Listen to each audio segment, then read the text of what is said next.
Hello, today we will guide you through how to add static audio spectrum in CapCut. To get started, open the CapCut app on your device. Once the app launches, you'll be taken to the main editing interface where you can access your projects and begin making changes. If CapCut takes a moment to load, just wait until the home screen is fully visible so everything responds smoothly. Next, open your sample project. This is the project where you want to place the static audio spectrum. Make sure you're selecting the correct project before moving forward, especially if you have several saved edits in your workspace. Once the project is open, give the timeline a quick look so you know where your audio and visuals are placed. That will make the next part easier. After the project is loaded, look toward the top left area of the screen and click on Stickers. This section contains visual elements that you can place over your video, including decorative and animated assets.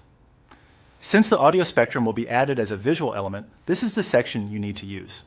Inside the Stickers panel, search for audio spectrum. Using the search feature will help you find the effect faster instead of browsing manually through all available sticker options. When the results appear, locate the audio spectrum option that matches the style you want to use. Because you're creating a static audio spectrum look, take a moment to confirm you've selected the right item before placing it in the project. Once you've found it, drag the audio spectrum onto the timeline. Place it in the correct position so it appears when and where you want in your video. After adding it to the timeline, resize it as needed. You can adjust its size so it fits better within your frame and complements the rest of your layout. If it looks too large or too small, make gradual adjustments until it feels balanced on screen. As you resize, keep visibility in mind. The spectrum should be clear enough to notice, but it shouldn't block important visual content in your project.